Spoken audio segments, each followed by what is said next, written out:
Hi everyone.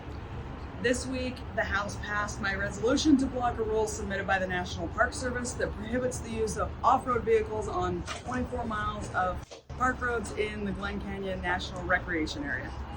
The rule would have limited direct access to the recreation area for ATVs and OTVs. Under President Biden's rule, they were specifically created by the Park Service to limit recreational access to a recreation area. That's what it's supposed to be used for. And limiting recreation defeats the purpose of having a recreation area. It's not a conservation area.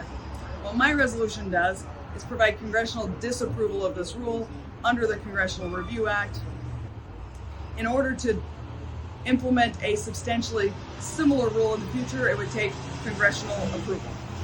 The Congressional Review Act, or CRA, allows Congress to review and overturn federal regulations issued by agencies. So we're talking about bureaucratic rules versus the role of the legislative branch. Under the CRA, Congress has 60 legislative days to introduce and pass a joint resolution of disapproval after a rule is submitted.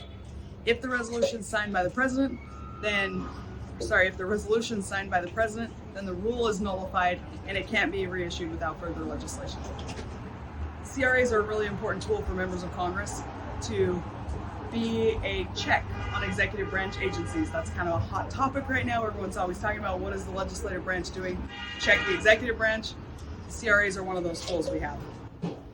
CRA allows Congress to act quickly by bypassing Senate filibusters, and it makes it easier to block regulations before they do significant damage. That's why it's designed to move quickly. This is especially useful when we have a change in administration. When Congress wants to reverse last-minute rules that were put in place by a previous administration on their way out the door, and that happens all the time. I got involved in this because I spoke to local community leaders who expressed their concerns with the rule. They're worried it would hurt their economies. They want to be able to spread people out, have them out recreating in the recreation area. The rural counties struggle when the federal government comes in and restricts access in their backyards. These are lands in the Glen Canyon National Recreation Area that have been used for recreation for generations. That's part of the history of the area. They're remote areas, and the best way to get to them is with off-road vehicles. So my resolution leverages the CRA to overturn a nonsensical rule that doesn't serve the people of Utah.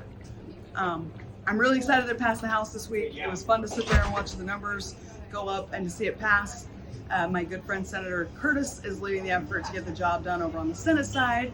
And when they pass the CRA, then it can go to the president's desk, and we can make sure that people in Wayne and Garfield counties and people who like to travel to that area can go have a good off-road experience and recreate in our recreation areas.